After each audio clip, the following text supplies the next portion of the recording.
at the end of it all, Destiny, you the one on the street begging for dollars. So who really the trick?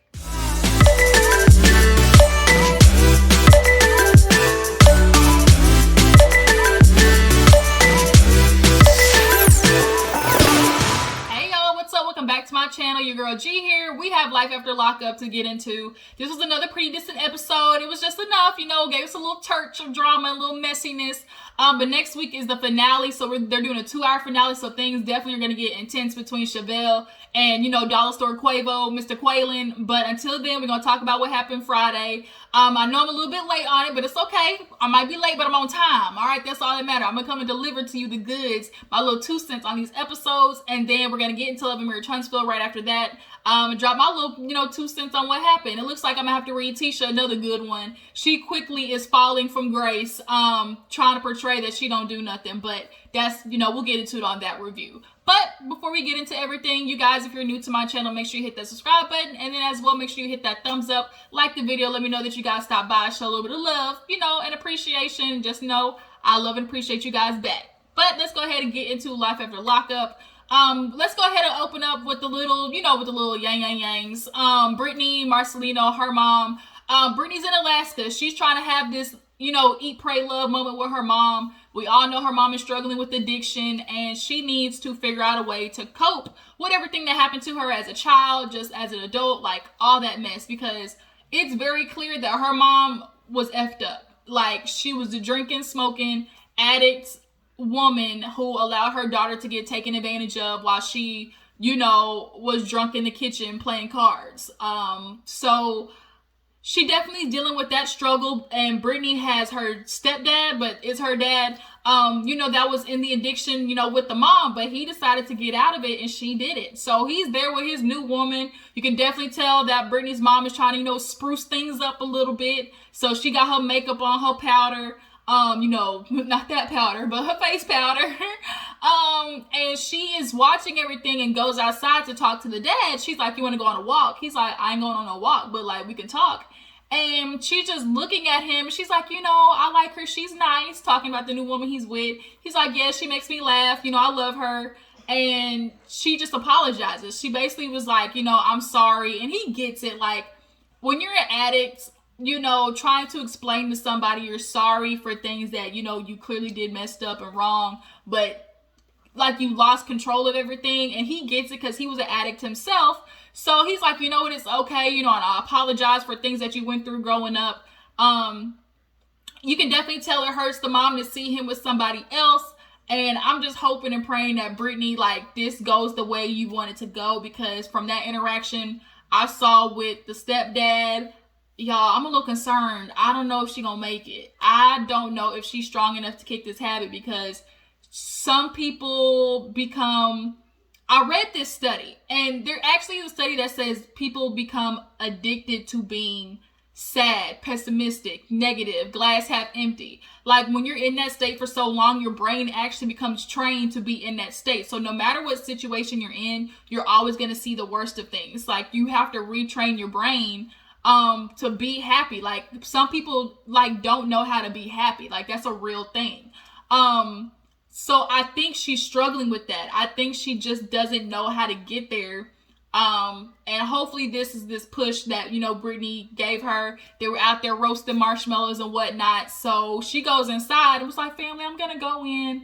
And I'm really hoping when they get home, she does not go missing on a 3-day binge that ends up, you know, detrimental. Like, Brittany, I really hope this goes the way you want. But just from what I'm looking at, I feel like your mom's going to be struggling with this for a long time. So moving on, let's go ahead and get into Puppy and Amber. Well, let's not talk about Puppy this episode, because that's not who showed up at Amber's job. So Amber is working. She's outside on her smoke break, and this truck pulls up, and he go, hey, stranger. And I said, stranger? Who is this? So he pulls up like, y'all, let's be real for a moment. We gonna sit here and act like and play like he wasn't, you know, he was decent looking, like, you know, y'all, let's quit playing. Like, y'all ain't gonna leave me out here like that, okay? Y'all know, I know y'all saw him and was like, oh, okay, wait a minute. So Amber's looking at him and, you know, she's like, what's up? He's like, you know, I got out yesterday. Obviously, this is way earlier than Amber expected. He told her that he was getting out early, but not this early. I don't think Amber made any plans for where the heck she's going to stay, because clearly a puppy is clearly kicking that ass out when she finds out that she is back with her ex, like immediately, like expeditiously. Amber, you might want to go find a hotel, motel, Holiday Inn ASAP. But yeah, so Sammy's right there. He looked good, you know, clearly put some weight back on. And he just talks about how him and Amber have history. Like, they did drugs together, they sold together, they were crazy in a toxic, bad relationship, you know, with the money, drugs, and power. And so Amber, they haven't seen each other in 10 years. So there is a chance that in that whole decade that he grew, she grew, but it is easy to fall back into old habits. But from the looks of it, he looks healthy. He looks, you know, A1. And he's like, you know, Amber's like the best sex I've ever had. I've never been able to get over her. Like, I just love her. He tells her that. He was very sincere. You can tell in the way he's like, I never stopped loving you. And he's like, let's just start with going out on a date. And she's like, okay, you know, we'll see. I'm like, girl, Amber, quit playing. You know you got a fire in them pants right now. The way she was looking at him, she's like, I just can't stay away from Sammy. Like, he just gives me butterflies. Okay. We know what them butterflies is going to be later on tonight. Okay. But yeah, Amber and Sammy, like, you know, he was a looker. He was something. I just hope it doesn't go the way that, you know, it possibly could go. Because both of them niggas going right back to jail because they already got some strikes. So it does not take long for people who already got strikes to get locked up again. So moving on, let's talk about, let's see who else was in this episode. I think we see Kristianna talk to her sister. Quite simply put, she was in the bed with him. And, oh no, that was last episode, but I missed the last week's review, I think. But nonetheless, I remember seeing the part where Kristianna called her sister and was like, look, let's meet up at the park. And as much as she doesn't want to feel like her sister did her dirty like that, she's looking at the house and the air vents and realizing, like, did these two really fuck? Like, did they really do this to me? And she's like, I don't know if I want to find out because that could quickly make her relapse. But she got to know the truth. But yes, that's what happened with Kristianna. Let's talk about Lamar, Andrea, and her little Mormon friends. So Andrea tried to come out with her little Fashion Nova dress on. She needed a little bit of Skims shapewear. Maybe you want to holler at Skims, Andrea, but she felt like she wanted to go out there looking like a whole two-piece Popeye's chicken snack. Okay, a whole snack pack. Breast, wing, and a thigh. Breast, thighs, and a wing. Okay, Andrea came out there wrapped in a pretty pink Fashion Nova dress with her boa. Went to go pick her friends up from the airport. And she wants to show them LA. She wants to show them how she living large, or at least appear to. So she picks her friends up at the airport, and they got their little, you know, stuff. They didn't know it was Andrea, but she popped out like, "What's up, bitches? Welcome to LA." And she's talking about, you know, I just want to show my Mormon friends, you know, how we live down here. It's LA. I remember when I used to act just like that, you know, stepping fresh off the plane, you know, nervous or just like out of the ordinary for them, because clearly Utah and LA, two totally different things, like way two totally different things. So they're out, she taking them on Rodeo Drive looking at Gucci Chanel. I want Gucci Chanel all over my body. Okay, that's rendezvous. Go check that song out. Super funny, super cute. But nonetheless, she got them showing them the Louis, Gucci, Chanel, you know, all that type of stuff. And they're like, oh my God, look at LA. And they get to Andrea's house and they're like, okay, what's the tour? She like, no, bitch, y'all going to the hotel. I was like, why did you have them drop you off? Like, bitch, you should have took them to the hotel first and then took a taxi home or Uber home. That was not the move, girl, because now they see your house. Like, they're only going to be more intrigued to see what the heck is inside. But Andrea's like, that's not happening. Mormons are super judgmental. Like, people just in religion in general, the most people who aren't supposed to be judgmental are, okay? And she's like, one time my friend judged her because she didn't even have a double oven. So because you only had one oven, your friend is trying to judge? Like, the fuck? Like, ma'am, get out of my house. I don't need two ovens to cook one chicken pot pie. Like, I can't. So she's like, they're definitely not seeing my house. Obviously, for the money in Utah goes a lot farther than the money in LA. So they was living, you know, pretty good in Utah, but in LA, I'm sorry, unfortunately, they living in, you know, a 2-bed hut, like compared to what you can get in Utah. And I'm sure it doesn't look as nice on the inside because it's LA, and especially in the area that they're in, like it's not gonna be renovated to the gods. And right now, she's serving the gods with the Mormons. And so the ladies are like, you know, definitely Andrea is being a diva and she's changed, you know, even to the fact that she's not even wearing, you know, protective wear. And I'm like, protective wear? Obviously, they meant like a girdle or like tights or something under the dress. They were like, she's leaving nothing to the imagination. And we believe in that protection to keep you from evil. What the fuck is evil? What do you mean by that? What do you mean protection from evil? You mean if a nigga decided to come up on her and take her goods, like, if a man is determined to do that, the goddamn tights don't mean nothing. Like, I swear religious people just, they chat my ass for real. So moving on from them, let's get into Chevelle and Quaylon. So Chevelle is in the house with Quaylon, and the mom comes over to pick up Maila. And no. Before that, y'all, Chevelle's determined to get married.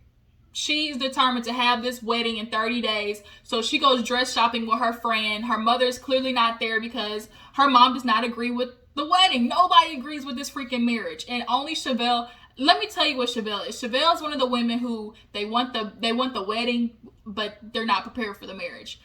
She's been picturing this wedding forever. She wants the wedding. She doesn't want the marriage. She wants, what the ring represents. Like, she has this idea. That's what she's in love with. She's not in love with the actual picture of, like, you gotta really work for a marriage and, like, think about what's best for you and your daughter. And if you love this man, you would let him go. You would let him go because this is not good for him. He's not gonna be the best possible man for you that he can be. Getting straight out of prison from 17 years old and living with you, like, that's not good, Chevelle. But she goes dress shopping. She finds the dress that she wants. She finally got her hair did. You know, love it. Twist. I might be possibly doing that this week, so your girl might be, you know, new and improved when my sister get back from Colorado. We might do the locks, we might do the twist, you know, drop down in the comments, let me know what should I do. This will be my first time actually doing my hair, sidebar. So should I do locks or should I do twists? Drop down in the comments, let me know. But back to Chevelle. She's telling her friend, like, you know, my mom doesn't agree with it, but I'm gonna get married. You know, I put my life on hold for Quaylon. Like, this is what I want. And I guess she's telling her friend for the first time that Quaylon cheated on her. So the friend is like, you know, I really think Chevelle is Russian. She might want to, you know, rethink this. So she gets home, and what bodysuit was that? Like, what was that print? You know, Chevelle, you got to be more mindful because you built like Wendy, like the letter P. So, let me quit. She built like her mama. That's all I'm saying. But mom picks up Maila, goes outside, and while mom is talking to Chevelle, she gets a little ding dong on her phone, and it's Jay. We all remember Jay, light skinned Jay, you know, D-Mark friend Jay. He talking about, hey, beautiful, what's up? So Quaylon sees that shit and obviously like, oh, hell nah. But she's outside talking to the mom. And the mom, she tells her, you know, I went wedding dress shopping today. And she's like, look, I'm sorry I can't be there, but as your mother, I have to give you the real. And she said something very, like, I think a lot of people need to consider before getting married. There's a difference between being married and happily married. You could be married all day, but just because you got a ring and a signed paper does not mean it's a beneficial marriage. It's a good marriage. Like, people, I don't think, are considering, like, oh, I'm going to get married. But being locked down to somebody who makes you miserable, treats you bad, and doesn't appreciate you, like, what's the point of doing that? If you are getting married, you need to be married for the fact that you're going to be growing and becoming beneficial to each other and being better. Like, Chevelle, you're not getting anything out of this arrangement here. You bought this nigga a car. You basically got, like, squared him away as soon as he got out. So what is he working for? So the mom's saying that, you know, Chevelle's like, I get that, but, you know, I'm going to work through this with Quaylon. You know, he's who I want to be with. And basically the whole family is against Chevelle, and she don't care because all she's thinking about is the wedding. And, oh, I put my life on hold for this man, so he better basically repay me. So she gets in the house and she sees that the energy is kind of changed with Quaylon. And she's like, what's up? He's like, well, you tell me what's up. You got somebody texting you. And she look at the phone and she's like, oh, it's Jay. She said, I never told him about Jay because, first of all, we weren't together. And secondly, like, nothing happened and never got physical. So he was like, oh, for real? Like, this what you doing? How much of a hypocrite are you? You talking about, oh, Quaylon, you need to let go of all the girls. You can't be talking to nobody. And here you are still doing dirt behind the scenes. And she was like, we were not together. And secondly, like, he texts me because he gives me attention because you don't. I was like, wait a minute. I need you to clear this up. So you're still texting Jay because he's giving you attention, but you're want to be with Quaylon? Like, I'm just a little confused. Like, how is Quaylon not giving you attention? Like, he got no job. Like, where is he at the whole time? Chevelle, why are you trying to get married to him if he's not giving you any attention and you have to go to your friend for any type of moral support, emotional support, like whatever? Like, I'm just confused, Chevelle. Make the shit make sense. So, of course, he's trying to blow this out the water because, you know, he got to get her back. For what he did, basically. It's her tit for tat. So he's like, oh, for real, this is what you doing? You want to come after me? Here you are doing this, you know, texting that nigga. Like, she's like, tell me what I'm defending. What am I defending? Which is like, she has a true point. Like, y'all weren't together, so shit don't matter. So he goes in room like, I'm not doing this right now. She's like, you really gonna do this? I put my life on hold for you. I've been doing everything for you. He's like, no, you not. No, you not. You doing everything but making me happy. You ain't pleasing your man. She's like, I'm not pleasing him. And he's like, no, because I would be happy right now. We wouldn't be having this conversation if you weren't texting nobody else. So she's like, how am I not making you happy? I'm giving you everything. He said, no, you ain't. You ain't making me happy right now. So you can definitely tell, like, that stuck her. Because she was like, for real? After I done put my life on hold for 2 years? And she just walks out. So Chevelle, like, this is really a sign. Like, girl, look at the red flags. Like, ding dong, like, bitch, run, Forrest, run. So moving on, let's get to Destiny and Shawn. So Destiny, y'all, she walking.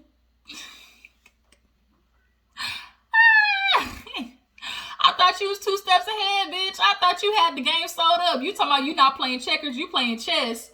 Ma'am, you on the street walking like a 2-bit hooker. Like, what are you talking about? So she calls Shawn as he's on the way to the airport, and she's like, I need you to come here. First of all, you talking real disrespectful for somebody who needs something and for somebody who's out on the street begging for dollars. Like, ma'am, you might want to take that bass out of your voice. So he basically goes over there to say his goodbye, and she's like, you know, Shawn, like, you did this to me. Like, I'm on the street walking. The least you can do is give me some money because I have nothing. You know, you just really gonna leave me out here like this? And he's like, I've been trying to support you. I came to court for you, but you didn't want to listen. You didn't want me to be there. And you basically told me I was a trick and threw my engagement ring back in my face. Like, what did you really think was going to happen? Like, the delusion to think you're going to tell somebody, I don't want to be your fiance, but I'm going to keep your car and your card and your money. Bitch, what? Like, ma'am, you got this game all the way effed up. Like, what? Like, she's delusional. So, like, he said it right. Like, you really thought, like, I was just gonna sit there and, like, let you keep my stuff and you called me a trick? She's like, well, you were a trick. Get over it. I had 20 of you in jail, but then I caught feelings for you. And, you know, then I cut everybody off. Why? I guess I should have stayed with them because who knows where I'd be. He's looking at her like, you crazy. And she really tried to flip it on him, talking about, oh, you know, you think you, what'd she say? He's like, well, I'm a trick. You've been lying to me. She's like, you've been lying to me too. You lied about your age. You lied about your kids. Ma'am, I'm going to just stop using them as examples because, yes, he might have did those things. But lying about his age and kids versus, oh, I'm using you for money. I love you. But I got 2 other fiancés on the other side that I'm not telling you about. Bitch, no, we're not going to do that. So then she's like, well, you need to help me out because you leaving me out here on the street. And, you know, I just need some money. So he's like, all I got is $40. Really? Only $40? And he's like, look, take it or leave it. The way she snatched that, I would have snatched it right back. I would have snatched that money back so fast. For you to be ungrateful, like ungrateful, Destiny. Like, I cannot stand her delusional ass. Her, oh my God. Really ask for money. You've been driving this man's car, like, putting miles on his automobile. On miles on his car, he the trick. Like, I can't. Let me get off of Destiny. So, last but not least, let's get into Michael and Sarah, or the lack thereof, and the stupidity of Sarah. Y'all, here she go again. So, she calls Malcolm. We all know Malcolm is going to go meet her. But in the meantime, Michael is back home at his mama's house, you know, trying to be John Legend real quick. You know, when you see that little moment and she's talking about him as a kid, you really start thinking like, well, damn, like if Michael had the opportunity, where would he be at right now? Like, where would Michael be? But unfortunately, he wants to, you know, play this devil dick thing up and like basically play all the women's. So the mom is looking at him like, you know, what's going on? Like, you and Sarah. He's like, oh, you know, we in an open marriage. Like, I do me, she do her. Like, there's no problem. We've been taking care of the kids. And she's like, so I'm confused. Like, you're working on things. How are you working on your marriage? But y'all both got, you know, side pieces. She's like, y'all need to cut that off. He was like, oh, you know, I ain't got no other women. She's like, you ain't talking to no other woman? He's like, nah. And he couldn't even say it with a straight face, y'all. He couldn't even say it with a straight face. Nah. And the mom's looking at him and she's like, you know, I just really want you and Sarah to work things out. And Michael's mom really pisses me off because she knows her son ain't shit and don't call him out on it. Like, as mothers, like, it is, like, there is some type of duty besides the fact of a man being in a household. Like, you gotta show him from the woman's perspective, like, what he's doing. Like, we have never seen Michael's mom be like, son, like, you effing up. Like, where is your job? Like, how is Michael still not having a job and surviving in these streets? Ma'am, Sarah, he came to you for shelter in place. Like, that's what you were used for. And then you gave up once again. You sat on it, did a full split, and you look stupid trying to call him, and he's not answering your phone calls. So now he's out on a date with some girl with a badass weave and laughing, talking about, oh, here she go calling me, and kissing on the girl and stuff. And he talking about, she's like, oh, how long you here? You got a room? He's like, yeah, I got a room. And basically, they fucking on each other. Like, Sarah, you cannot sit there and say that you did not low-key get back into that old way of feeling about, because you wouldn't be disappointed with him not calling. Like, that's the true tea. Like, you wouldn't be this upset. But she meets Malcolm. You know, Malcolm came in looking fresh to death, and he gets to it immediately. So Michael's at the house. She's like, yeah, since we last talked. And he's like, that's a pretty good time. You know, that's a long time. Y'all fucking. She's like, what? Like, what do you mean? Like, he's like, I just need to know, is he still in there? Which is a valid question, because you can't be trying to come to me and basically did exactly what I said was going to happen. Malcolm said this was going to happen, and you literally proved him right. So had y'all been together, like, you would have cheated on him, and that's what Michael wanted. But she didn't answer the question, and we don't see that till, you know, next week. Oh, shoot, y'all, I forgot. Last but not least, with Shawn and Destiny. So Shawn actually goes home and talks to his family, and his daughter let him have it, as he should. She's basically telling him, like, you basically played a second fiddle. You chose this woman who got out of prison, who's a crackhead, meth head, dramatic, rusty ass bitch. Like she took you from us, and here you are running back because you got played. And Kelly's like, so what happened is exactly what I said happened, right? He's like, you know, I'm sorry. And the girl's just crying because she's like, I would call, text. She would allow him to talk to us. Like, when you have a daughter, like, you just can't be missing MIA out of your daughter's life like that, Shawn. Like, you just can't do that. So you really got a lot of making up to do, and I don't know if you're going to be able to do it. But yeah, that was Life After Lockup. I'm going to try to watch Love and Marriage Huntsville. Get you guys with that. So you know what to do. Hit that subscribe button, like this video, tag, share, post. You know what to do. I'll see you guys next time. Deuces.